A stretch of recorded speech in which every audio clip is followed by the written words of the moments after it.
Eli Markus 4, 35-41.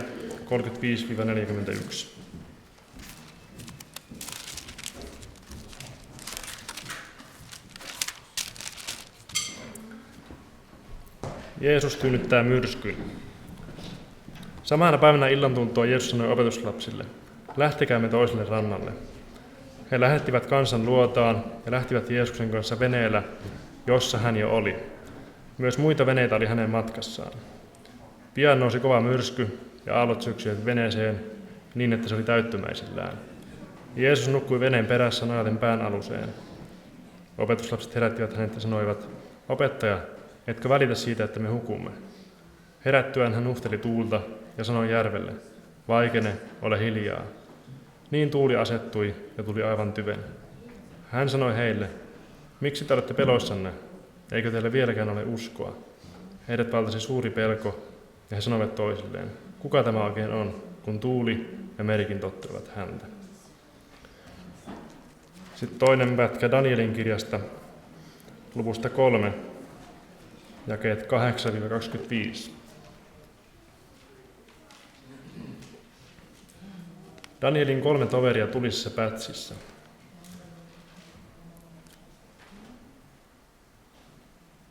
Ehkä ennen kuin luen, niin haluan kertoa tuon taustan. Tuossa tosiaan oli tilanne, että kaikkien piti kumartaa kultaista kuvapatsasta. Mutta sitten oli Danielin 3 kaveria, jotka ei kumartanut.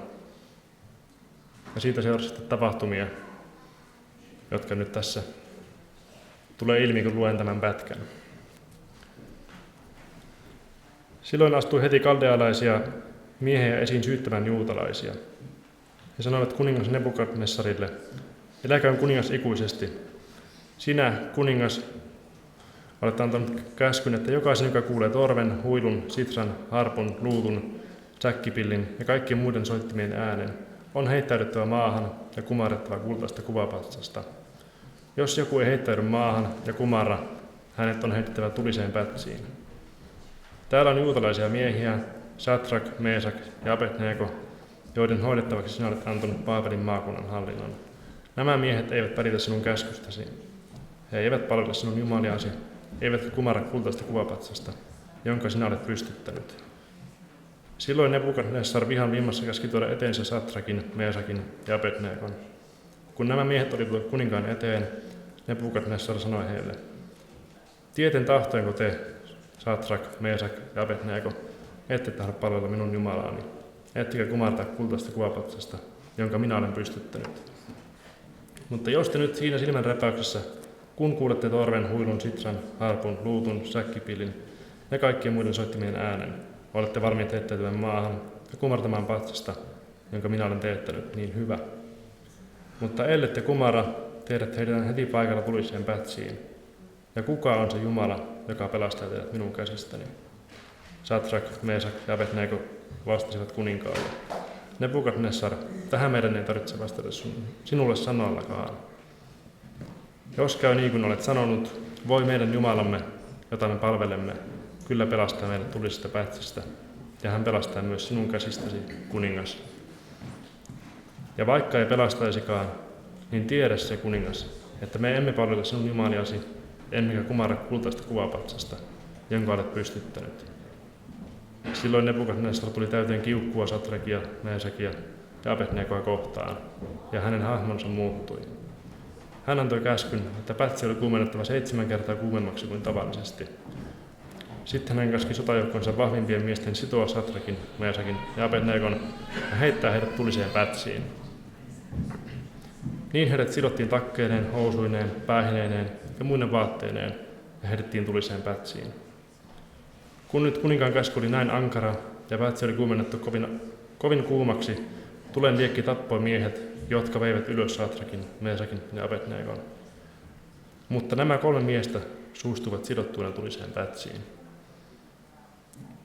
Yhtäkkiä kuningas Nebukadnessar hämmästyi. Hän nousi kiireesti seisomaan ja sanoi neuvonantajilleen, emmekö me heittäneet 3 miestä sidottuina tuleen?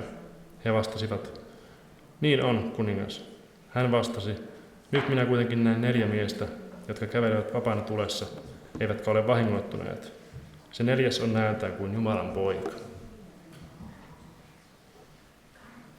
No näistä kertomuksista voisi oppia vaikka ja mitä. Mutta yhden asian, minkä haluan nostaa, mikä noita kertomuksia yhdistää, se on se, että Jeesus oli heidän kanssaan. Jeesus oli opetuslasten kanssa veneessä. Jeesus oli 3 kaveruksen kanssa tulisessa pätsissä. Veneessä Jeesus tyynnytti myrskyn. Ja tulisessa pätsissä Jeesus varjeli nämä Satrakin, Meesakin ja Abednegon tulelta.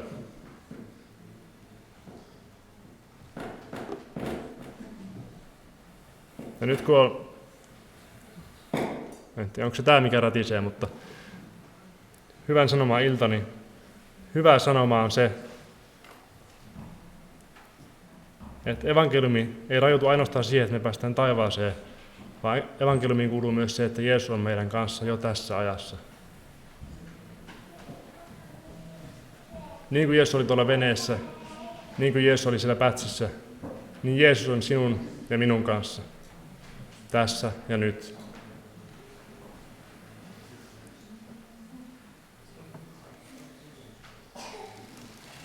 Jotenkin jos miettii tuota venereissua,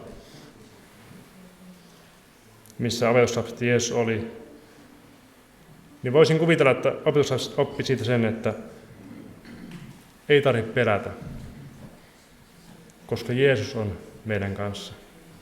Ja Jeesuksella on valta tyynnyttää myrsky. Ja sama meidän tulee muistaa meidän elämässä. Jeesuksella on valta tyynnyttää myrsky sun ja mun elämässä. Ja meidän ei tarvitse pelätä, koska Jeesus on meidän kanssa samassa veneessä niin sanotusti.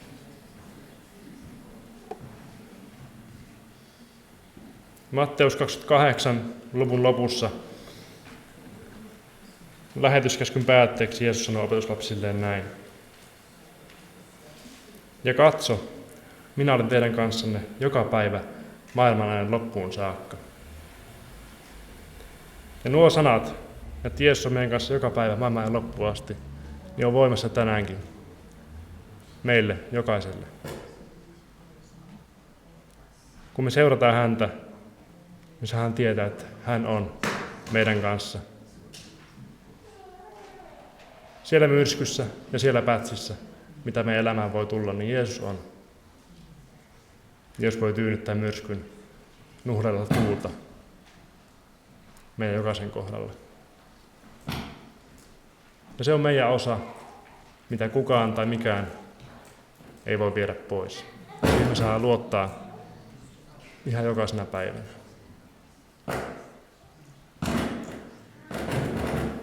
Jatkettaisiko lauluilla tähän kohtaan? Ja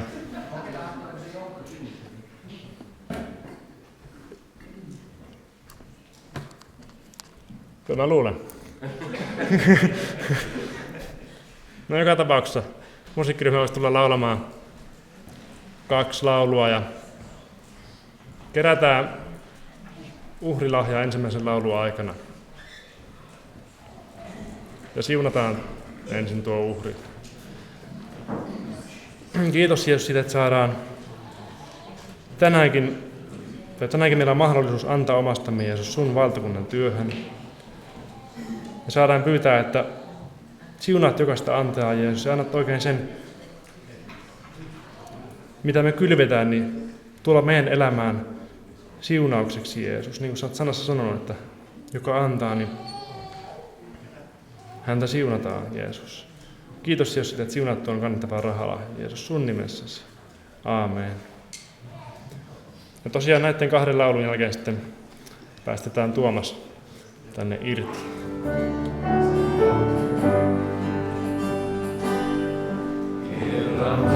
Turva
Jumalan armoa ja rauhaa. Kuuluuko ääneni? Kuuluu, mutta ei häiritse. Mahtava juttu olla taas Pietarsaaressa. Ja hetken säädetään. Otetaan tämmönen. Hieno juttu olla Pietarsaaressa. Kiitos kutsusta ja terveisiä. Voisin sanoa näin, että lumisesta Kokkolasta. Nimittäin meillä rupesi tulemaan lunta ihan roppakaupalla. Ja sieltä lähettiin, niin oli semmoinen lumituisku, että ehkä tammi-helmikuussa olisin edellisen kerran niitä nähnyt. Tuossa kun tultiin Kokkolasta päin, niin siinä Larsmon lähetyskodin kohdalla, kun katsoi vasemmalle, niin mitään ei nähnyt kuin sen aidan siinä vaan. Että siellä tuli sen verran lunta. On mielenkiintoista ja todella hienoa nähdä teitä kaikkia. Te olette ollut kyllä meidän mielessä. Niin kuin sanoin silloin, kun lähdettiin tai läksiäisiä vietettiin, että paljon hyviä muistoja on jäänyt ja jäi. Mutta nyt me ei mennä läksiäisten toiseen osaan, vaan me mennään Jumalan sanaan. Mä haluan tänään puhua meille kaikille siitä, mikä on meidän tehtävämme tänä aikana. Se liittyy olennaisesti siihen prosessiin, mikä on kesken meidän kaikkien kohdalla, nimittäin pyhitykseen. Sen enempää en kuitenkaan varsinaisesti pyhityksestä puhu, vaan puhun siitä, mikä auttaa meitä ymmärtämään tiettyjä asioita, kun me mietitään tätä hengellistä elämää. Mä haluan ihan tähän alkuun, että etsitään Raamatusta sananlaskujen kirjasta 4. luvusta muutama jae. Eli sananlaskujen kirja 4, 20-27. Sanotaan tähän malliin. Tämä on semmoisen väliotsikon alla ainakin Raamattu kansalle Raamatussa kuin varjele sydämesi. Ja nyt jo kaikki tietää, mistä puhutaan. Poikani, tarkkaa minun puhettani, kallista korvasi sanoilleni. Älkööt ne väistykö silmistäsi, varjele niitä sydämesi sisimmässä. Sillä ne ovat elämä sille, joka ne löytää, ja lääke koko hänen ruumiilleen. Yli kaiken varottavan varjele sydämesi, sillä sieltä elämä lähtee. Poista itsestäsi suun kavaluus ja karkota luotasi valhe. Katsokoot silmäsi suoraan, olkoot katseesi luotu eteenpäin. Tasoita polku jaloillesi, olkoot kaikki sinun tiesi vakaat. Älä poikkea oikeaan, älä vasempaan, väistäköön jalkasi pahaa. Salomo aloittaa tämän kohdan kirjoittamalla poikani. Mä oletan, että nämä on ennen kaikkea Salomonin tekstiä omalle pojalleen. Ja jokainen isä on varmasti siinä tilanteessa suhteessa jälkikasvuunsa, että hän haluaa ikään kuin muistuttaa jälkikasvuaan siitä, että vähän niin kuin näin leikkimielisesti voisi sanoa, että älä tee niin kuin minä teen, vaan tee niin kuin minä sanon. Me jokainen tehdään elämässämme niitä virheitä, jotka me tajutaan sitten vasta myöhemmin ja annetaan ne ohjeeksi meidän jälkikasvulle. Mutta Salomo tässä aloittaa, poikani, tarkkaa minun puhettani, kallista korvasi sanoilleni. Ja sitten tämä, mitä Salomo tässä sanoo, että se mitä hän puhuu, se on lääke koko Salomonin pojan sielulle, niin kuin täällä sanotaan. Koska sanotaan tuossa jakeessa 22, sillä ne ovat elämä sille, joka ne löytää, ja lääke koko hänen ruumiilleen.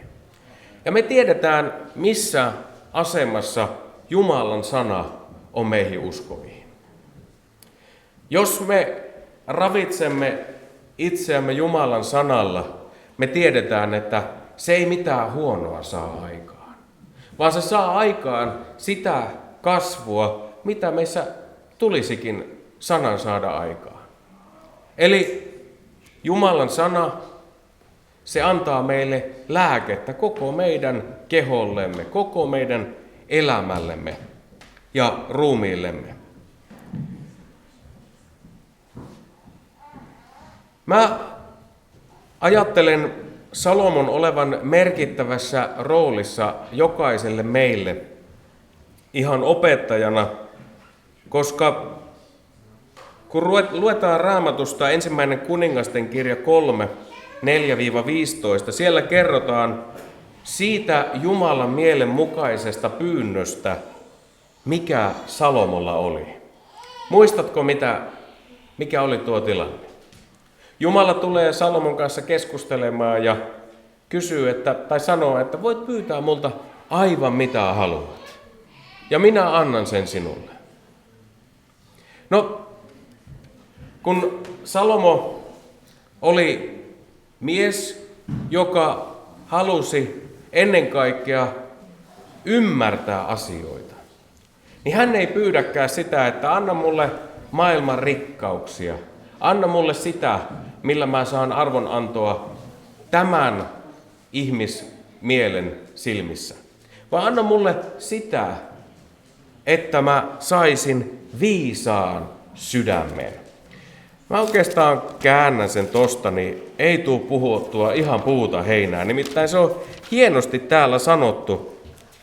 Siis 1. kuningasten kirja 3. luku, ja se löytyy, tämä koko osa löytyy jakeet 4-15, kun täällä luetaan jakeesta 5 eteenpäin. Gibeonissa Herra ilmestyi Salomolle yöllä unessa. Jumala sanoi, pyydä mitä tahdot, niin minä annan sen sinulle. Salomo vastasi, sinä olet osoittanut suurta armollisuutta palvelijallesi, isälleni Daavidille, koska hän vaelsi sinun edessäsi uskollisesti, oikeamielisesti ja vilpittömin sydämin sinua kohtaan. Sinä olet säilyttänyt suuren armosi häntä kohtaan ja antanut hänelle pojan, joka istuu hänen valtaistuimellaan, niin kuin tänä päivänä on.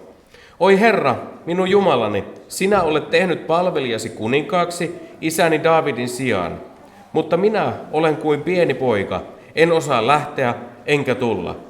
Palvelijasi on keskellä kansaa, jonka olet valinnut, suurta kansaa, jota ei voi laskea eikä lukea sen paljouden vuoksi. Ja nyt tulee se, mitä Salomo pyytää. Anna siksi palvelijallesi, mikä? Kuuliainen sydän. Jotta voisin jakaa oikeutta kansallesi ja erottaa hyvän pahasta, sillä kuka voi muuten jakaa oikeutta tälle suurelle kansallesi? Nyt kun Salomo pyytää, hän ei edes itse asiassa, ainakaan Raamattu kansallekäännöksen mukaan, hän ei pyydä viisautta, vaan hän pyytää kuuliaista sydäntä. Ja kun Jumala siihen vastaa, Herra vastaa, niin Herra miellyttää se, että Salomo halusi taivuttaa oman sydämensä sen alle, mitä Herra antaa ohjeita. Ja niinpä Herra sitten vastaa, että saat viisaan ja ymmärtäväisen sydämen, mutta sen lisäksi saat vielä paljon muuta.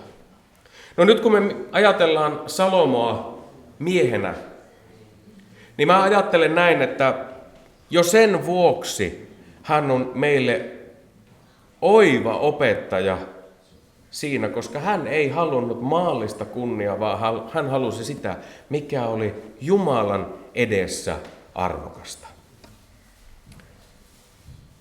Hän halusi siis kuuliaisen sydämen. Tämä sananlaskujen paikka, mikä tuossa edellä luettiin, se sisältää suuren viisauden meidänkin elämään. Se kehottaa meitä elämään, niin kuin siinä luettiin, suoralla tiellä, koska täällä sanottiin, tasoita polku jaloillesi, olkoot kaikki sinun tiesi vakaat. Ja nämä on tietysti semmoisia sanoja, tasoita polku jaloillesi, joka on koskaan kulkenut metsäpolkua, tietää, että se ei ole aina niin tasainen. Siellä tulee risukkoa eteen, mihin saattaa kompastua, mutta kuitenkin tämä tarkoittaa sitä, että me itse omaan elämäämme valitsisimme ne asiat ohjenuoraksi, mitkä meille on ilmoitettu. Ja loppujen lopuksi, kun pohditaan Jumalan sanaa, niin sana ei minun mielestäni perustavaa laatua olevissa asioissa ei ole vaikea ymmärtää. Me voidaan aivan helposti ymmärtää, mitä Raamattu sanoo siitä, kuinka meidän tulisi uskovina vaeltaa.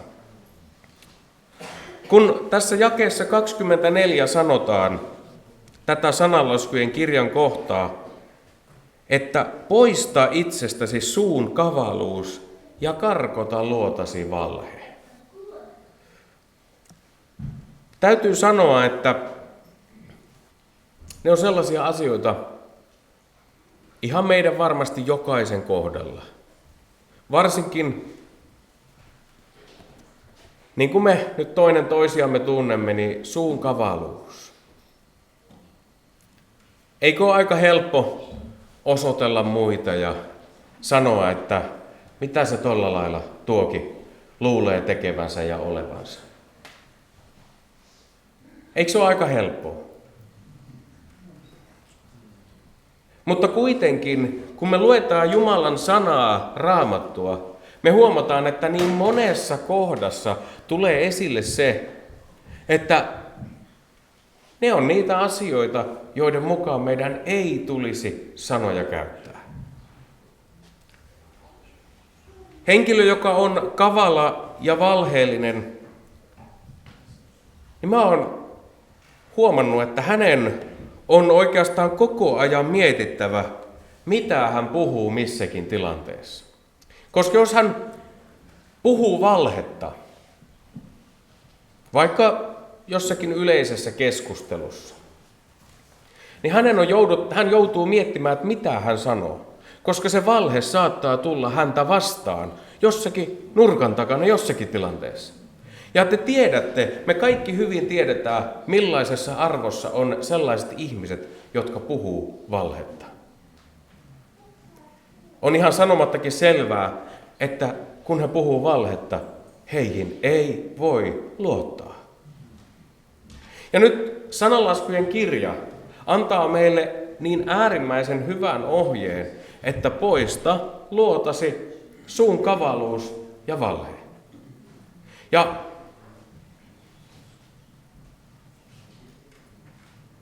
tämä on semmoinen asia, missä me saadaan jokainen aina aika ajoin kääntyä katsomaan, jos tuossa olisi peili. Me saadaan katsoa tasan tarkkaan omaa itseämme sieltä peilistä. Minä omalla kohdallani, ja älä nyt loukkaannu, mutta sinä omalla kohdallasi. Me ei olla millään lailla eriarvoisessa asemassa sen suhteen. Mutta ajattelepa henkilöä, joka ei puhukaan valhetta, joka puhuu totta. Eikö ole niin, että hän saa turvallisella mielellä elämää mennä eteenpäin, koska hän tietää, että se mitä hän on sanonut, se on totta. Ja sieltä ei tule ikään kuin koskaan semmoista puukoniskua selkää, vaan hän saa tietää ja luottaa siihen, että hän on puhunut oikeita asioita. Miksi mä puhun tämmöisestä asiasta? Se jae 23 siinä edellä sanoo sen kaiken, mikä edeltää tätä suun kavaluutta ja valheellista puhetta. Kun siellä sanottiin, yli kaiken varottavan varjele sydämesi, sillä sieltä elämä lähtee. Jos me ajatellaan sitä, että meidän sydän, siis nyt ei puhuta siitä sydämestä, mikä pumppaa meidän kehoa, varpaita ja sormia ja aivoja myöten verta. Me ei puhuta siitä sydämestä, vaan me puhutaan sellaisesta sydämestä, minkä Raamattu piirtää meidän eteen. Ajatusten ja aistimaailman keskuksesta, mikä on se, missä me tehdään ne valinnat meidän hengellisessä elämässä ja yleensäkin meidän elämässämme. Eli kun nämä jakeen 23 sanat sanotaan meille, niillä on meidän elämään joku muukin merkitys kuin vaan se, että se on viisas sanonta. Me tykätään monta kertaa lainata viisaiden ihmisten sanontoja. Esimerkiksi tulee nyt mieleen, että arpa on heitetty. Ja se tarkoittaa jotain asiaa. Tai tulin, näin voitin. Näitä kuuluisia lauseita, missä on meidän mielestä jotain viisautta. Mutta kun me Raamattua luetaan, ja vaikka me luettaisikin sananlaskujen kirjaa, niin ne on ennen kaikkea tarkoitettu meille opetukseksi, ohjeeksi ja sellaiseksi, että me eläisimme niiden asioiden mukaan. Mä rohkenisin sanoa, että sillä, miten sinä ja minä sydäntämme kohtelemme, näkyy meidän elämässämme. Ja nimenomaan en puhu siitä, tästä meidän sydämestä, mikä täällä rinnan alla hakkaa. Me tiedetään jokainen se, että jos me ruokimme itseämme sellaisilla asioilla, mitkä ei ole Jumalan sanan mukaisia, eikö käy ennen pitkää niin, että se vaikuttaa sinne meidän hengelliseen sydämeen. Jos me alamme puhumaan toisista pahaa, jos me teemme sellaisia asioita, mitä Raamattu ei ole meidän tehtäväksi antanut, eikö ole niin, että se vaikuttaa meidän asenteisiimme negatiivisesti? Ja nyt kun Raamattu sanoo, että yli kaiken varoittavan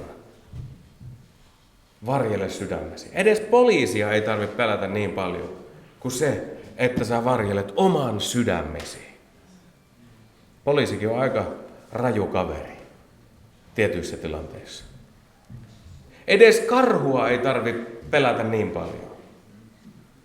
Karhukin on aika raju kaveri. Mutta nyt kun me puhutaan näitä asioita, että meidän pitäisi omaa sydämemme varjella. Mitä se tarkoittaa?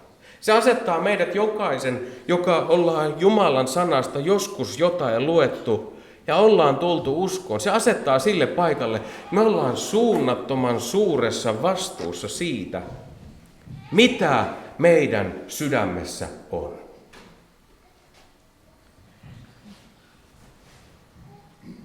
Kun puhutaan sydämestä, niin ehkä yksi tunnetuimmista kohdista, kun me puhutaan nimenomaan sydämestä, on se tilanne, kun Jeesus keskustelee fariseusten kanssa jostain aivan muusta kuin sydämestä. Nimittäin Jeesus puhuu fariseusten kanssa siitä, että pitääkö käsiä pestä ennen kuin käydään syömään. Muistat varmasti tilanteen. Fariseusten ongelma oli se, että he keskittyivät kaiken aikaa ulkonaiseen. He keskittyivät siihen, että kunhan vaan on puhtaat vaatteet päällä ja kädet on puhtaat ja kaikki on tehty sen lain mukaan. Mitäpä jos olisikin niin, että mulla olisi vähän vaikka jauhelijakastiketta tuossa ja vaikka jotain muuta tuossa ja näin edelleen. Niin te ymmärrätte, että sillä ei olisi merkitystä sen kannalta, mikä on minun sydämeni tila. Ja nyt kun me puhutaan hengellisestä sydämestä, niin mä haluan oikeastaan tuon Matteuksen evankeliumin 15. luvun kautta saada meidät ihan niin kuin katsomaan, että mitä se sydämen tila pitäisi pitää sisällään. Jeesuksen ja fariseusten väliset keskusteluthan oikeastaan melkein aina käsittelivät sitä konfliktia, että kun fariseukset halusivat kiinnittää huomion ulkonaiseen, siihen, että sitä jauhelihakastiketta ei ole tossa, sillä ei voi palvella, vaan että pitää olla puhtaat vaatteet päällä.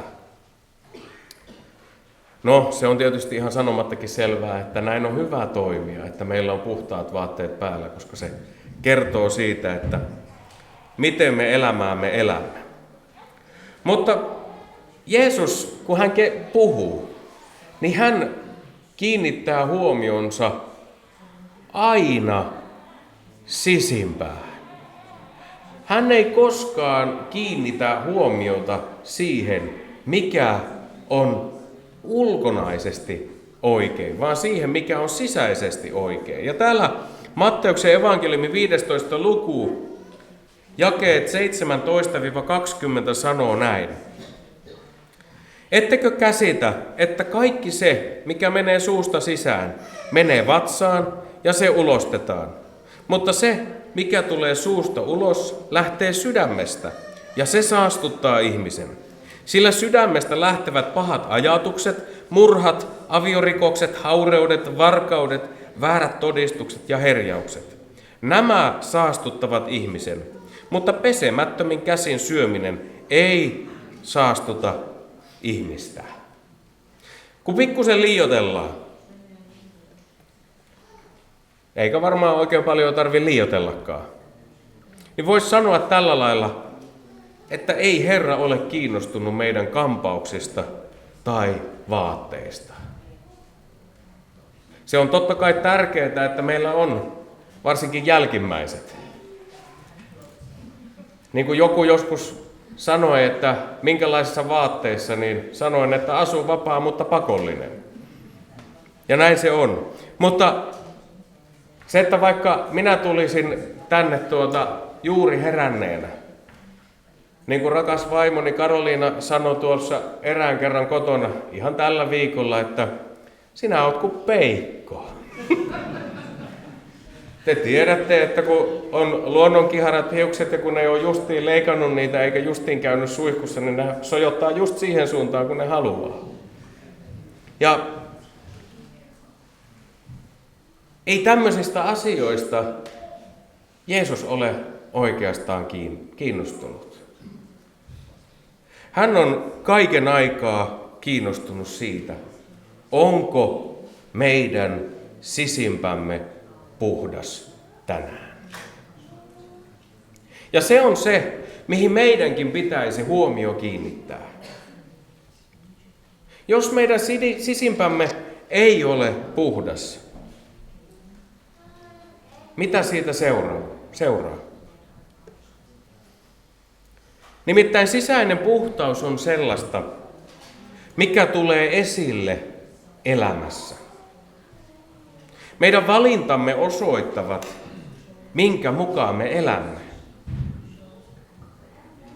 Mä en ole tullut tänne sitä varten, että mä ketään teistä syyttelisin. Voisin syyttää vaan itseäni, koska tunnen itseni paremmin kuin kenetkään teistä. Mutta Jumalan sana on kuitenkin niin yksiselitteinen tämän asian suhteen, että haluan itseni mukaan lukien meitä kaikkia varoittaa tästä. Kun Jeesus opettaa ihmisen saastumisesta, niin kuin luettiin, se kaikki on lähtöisin sydämestä. Se ei ole sitä, mitä se sinun naapurisi on kertonut sinulle eilen tai toissapäivänä. Se ei ole siitä kiinni, mitä sinä olet lehdestä lukenut viikko sitten. Sinä itse ja minä itse, me teemme valinnat omassa elämässämme minkä me päästämme sydämeemme rakentamaan. Jos me rakennamme huonolle maaperälle, täällä on sen verran rakentajia, että en viitsi edes sanoa, miten sen rakennuksen käy, mikä on huonolle maaperälle rakennettu. Se ei kestä. Ja niin kuin Vuorisaarna kertoo 2 rakentajasta, se kertomus on meille varmasti jokaiselle mielessä. Se, että kun me rakennamme oikealle maaperälle, hyvälle maaperälle, meidän rakennuksemme kestää. Nyt jos me ajatellaan, että me rakennetaan, meidän sydämemme rakentuu huonojen asioiden ympärille. Naapuri osti Mersun. Oi öttä. Tai kaveri osti uuden telkkarin. Tai jotain tämmöistä. Ai niin, täällä oli joku uusi Mersu-omistaja, en halunnut piikitellä. En muistanut sitä. Mutta joka tapauksessa, jos me rakennetaan elämämme sen varaan, että me eletään katkeruuden kautta, tiedätkö, että sillä ei ole mitään hyvää annettavana sinne sinun sydämellesi? Tai jos me rakennamme elämämme sen varaan, mitä maailma meille tarjoaa. Sieltä ei tule mitään muuta kuin sekasortoa, hämmennystä, ongelmia. Ei tarvitse kuin joku lehti avata, niin tiedät jo missä mennään. Ei tarvitse kuin katsoa, että jaha, ketkäs tänään harkitsee avioeroa. Se on juuri sitä, mitä meidän pitäisi uskovina välttää. Ja kun sananlaskujen kirja sanoo yli kaiken varoittavan varjele sydämesi, se on juuri se, että me ikään kuin Jumalan sanan avulla rakennamme sydämemme ympärille muurin, että sinne ei valhe pääse. Koska jos meidän sydämemme etsiytyy valhe ja sinne pääsee valhe, tiedätkö mitä seuraa? Valhetta. Jos sydämeen etsiytyy katkeruutta, mitä siitä seuraa? Katkeruutta. Jos sydämeen etsiytyy pahoja ajatuksia, mitä siitä seuraa? Pahaa puhetta. Koska täällähän me luettiin Matteuksen evankeliumin 15. luku. Sillä sydämestä lähtevät, ajattele, pahat ajatukset, murhat, aviorikokset, haureudet, varkaudet ja sitten tulee se väärät todistukset ja herjaukset. Ja Raamattu sanoo, nämä saastuttaa ihmisen.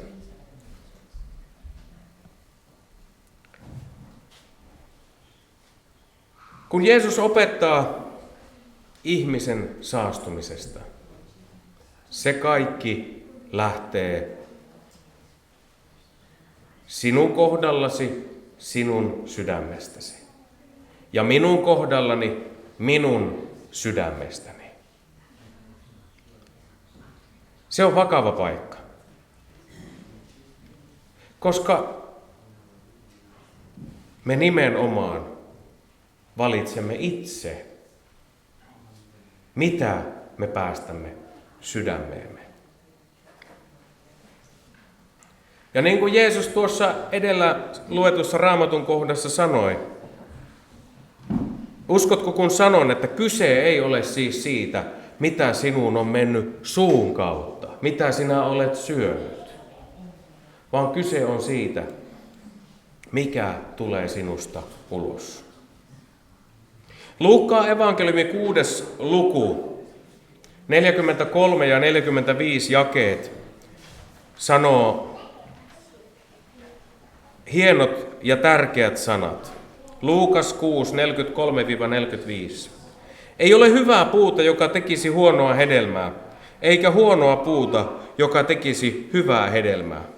Hedelmästään jokainen puu tunnetaan. Eihän orjan tappuroista koota viikunoita, eikä piikkipensaasta poimita viinirypäleitä.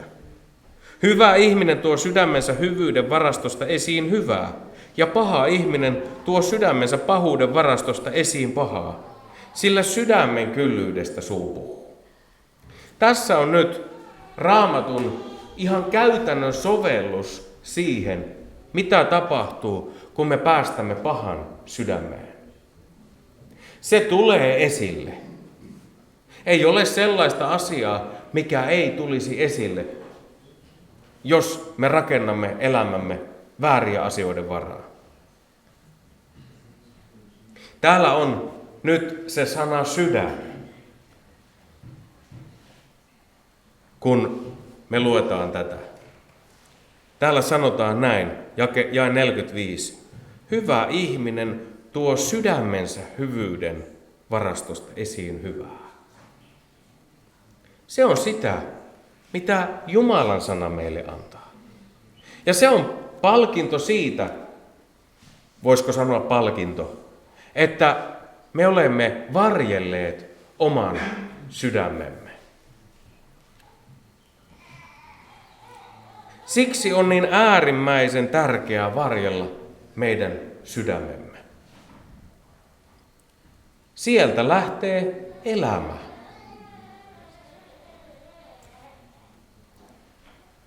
Raamattu jatkaa Jaakobin kirjeessä luku 3, jakeet 4-6, seuraavilla sanoilla. Niin myös laivat, vaikka ne ovat suuria ja ankarien tuulten kuljetettavia, niitä ohjataan varsin pienellä peräsimellä, minne perämies tahtoo. Samoin kieli on pieni jäsen, mutta voi kerskailla suurista asioista. Kuinka pieni tuli ja kuinka suuren metsän se sytyttää. Myös kieli on tuli, vääryyden maailma. Kieli on jäsenistämme se, joka tahraa koko ruumiin ja sytyttää tuleen elämän pyörän, itse syttyen helvetistä. Etenkin kun me puhutaan meidän sanojen vaikutuksesta. Minä itse olen tähän syyllinen, aivan varmasti. Mutta kun me keskitymme siihen, mikä on hyvää, annamme Jumalan sanan rakentaa meidän sisimmässämme hyvää, niin minä uskon siihen, mitä tuossa edellä luettiin. Hyvä ihminen tuo sydämensä hyvyyden varastosta esiin hyvää. Jos taas meidän elämässämme on niin, että me emme niinkään ole vartioineet sitä, mitä meidän suustamme lähtee, se saattaa sytyttää aika suuren tuleen. Muistat varmaan joku saattaa muistaa paremmin, 2-3 vuotta sitten, eikö ollut, kun tuolla Kalajoella vähän mettää paloi. Muistatteko? Tutkimukset oli osoittanut ilmeisesti, että se oli lähtenyt vähän huolimattomasta tupakan natsan käsittelystä. Se oli heitetty väärään paikkaan. Ja kuinka pieni se on se kipinä. Ja kuinka paljon siinä meni metsää nurin tulen alle. Se on vaan huono kuvaus siitä, mitä meidän sanamme saavat aikaan. Se on huono kuvaus siitä, jos me pohdimme meidän omia sanojamme ja sitä, mitä se saa aikaan, minkälaisen tulen se sytyttää. Kuinka me olemme toimineet sananlaskujen kirjan kohdan mukaan? Olemmeko me varjelleet sydämemme? Mä haluan jatkaa tuota Jaakobin kirjeen kohtaa jakeesta 9-12. Ja tämä on valitettavan totta, melkein jopa meidän kaikkien kohdalla. Kielellä me ylistämme Herraa ja Isää, ja sillä me kiroamme ihmisiä, Jumalan kaltaisiksi luotuja. Samasta suusta lähtee kiitos ja kirous. Näin ei saa olla veljeni, ja ettei tulisi eriarvoisesti, niin myös sisareni. Eihän samasta lähtee silmästä pulppua makeaa ja karvasta vettä.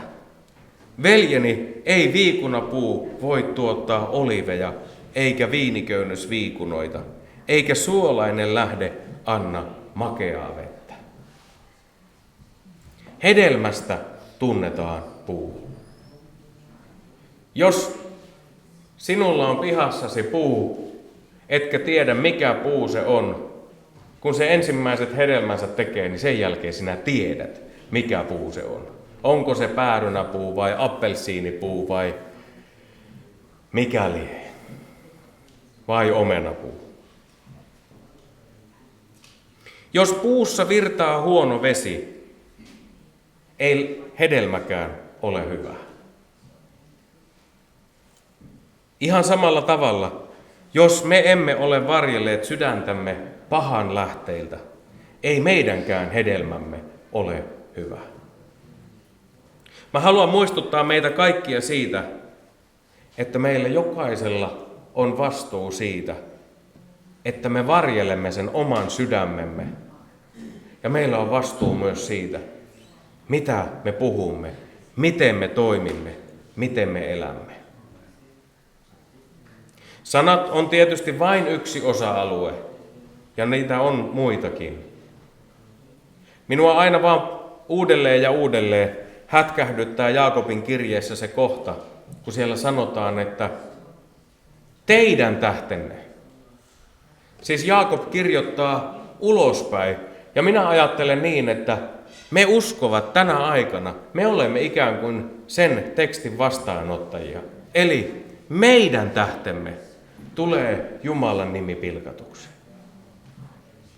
Jaakob kirjoittaa siellä, teidän tähtenne tulee Jumalan nimi pilkatuksi. Onko meidän sydämemme niin varjeltu, että se tuottaa sitä hedelmää, mitä Jumalan sana saa aikaan? Nimittäin, en tiedä, oletko koskaan nähnyt, jos Raamatusta pidetään kiinni niin kuin se on kirjoitettu, että se olisi tuottanut huonoa hedelmää. Se on sula mahdottomuus. Koska jos Jumalan sana on lähde, se on se paras lähde, mitä ihminen voi omaan elämäänsä ammentaa. Se on se lähde ennen kaikkea iankaikkiseen elämään, mutta myös lähde siihen, että hedelmä on hyvää.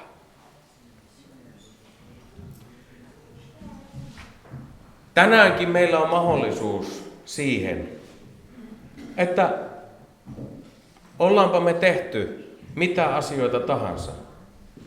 Ollaanpa me eletty kuinka tahansa. Mutta kun Jumalan sana sanoo, että joka syntinsä hylkää ja tunnustaa, se saa armon. Tiedätkö, armo on se, mitä mä haluan tämän kaiken keskellä julistaa. Tänään on tarjolla sellainen Jumalan armo, että ne synnit pestää Jeesuksen verellä pois. Onpa sinun elämässäsi mitä asioita tahansa. Älä lähde tästä tilaisuudesta, tästä salista likaisella sydämellä. Anna Herran Jeesuksen Kristuksen pestä sinun sydämesi puhtaaksi. Olkoonpa ensimmäistä kertaa taikka 5 miljoonatta kertaa. Koska kun me syntimme hylkäämme ja tunnustamme, me saamme armon. Ja se tarkoittaa sitä, kun me sen hylkäämme. Mitä se tarkoittaa? Meillä ei ole sitä enää. Me emme elä enää sen mukaan, sen synnin mukaan. Ja se on taistelun paikka. Ja siinä taistelussa, kun me taistelemme omaa lihamme vastaan, Herra Jeesus Kristus antaa sinulle ja minulle voiman voittaa se taistelu. Olipa sun synti tai asia mikä tahansa, Herra ottaa sinut tänäänkin vastaan. Koska sana todistaa, yhtäkään jota hänen luokseen tulee, hän ei heitä ulos.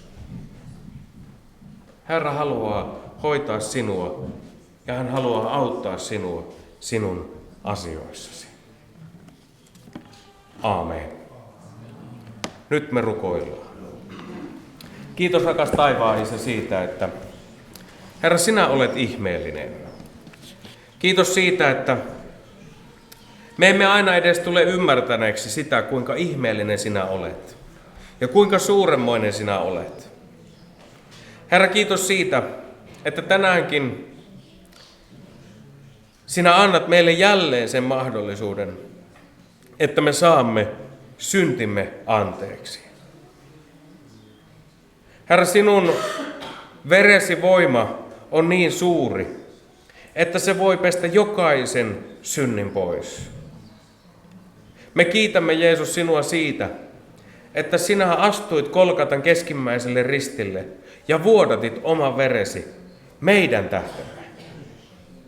Kiitos siitä, että Herra, annat meidän tänään kokea, että ne meidän väärät valinnat, ne väärät asiat, joiden mukaan me ehkä olemme eläneet, kun me tuomme ne sinulle, niin sinä peset ne meidän sydämestämme pois. Ja Herra, mä rukoilen sitä, anna meille voimaa varjella sydämemme niin, ettei maailma meitä saastuta. Että meidän lähteemme voisi olla hyvä ja meidän hedelmämme voisi olla hyvä. Kiitos Jeesus siitä, että siunaat aivan jokaista. Herra, kiitos siitä, että sinulla on tänään annettavana armo jokaisen meidän elämään. Kiitos Jeesus, että siunaat ja ohjaat ja johdatat. Kiitos, että siunaat tätä seurakuntaa. Herra, mä rukoilen sitä, että anna Pyhän Hengen voima tämän seurakunnan ylle. Anna oikein armosi voima tämän seurakunnan ylle. Että ihmiset, jotka tämän kynnyksen yli astuu, Herra, he saavat kokea, että sinä, Jeesus, itse olet täällä henkesi kautta läsnä ja saat aikaan sydämen muutosta. Kiitos Jeesus siitä, että siunaat ja varjelet. Jeesuksen Kristuksen nasaretilaisen nimessä. Aamen. Kiitos Tuomas ja ennen kaikkea kiitos Jumalalle. Jotenkin tuossa kun rukoiltiin, nousi sydämelle Raamatustakin tutut sanat. Nyt on otollinen hetki. Nyt on pelastuksen päivä. Jotenkin jos täällä jollakin on elämään päässyt asioita, mitkä painaa tai syntiä, niin nyt on otollinen hetki tehdä U-käännös ja kääntyä. Ja nyt on pelastuksen päivä.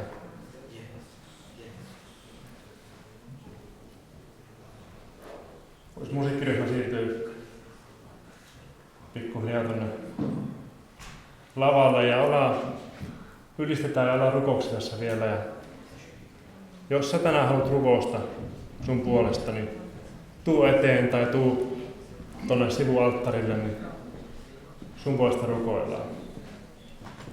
Ja lauletaan semmoinen sopiva määrä lauluja, kuinka paljon onkaan varattuna, ja lopetellaan sitten näihin lauluihin. Siunausta teille jokaiselle.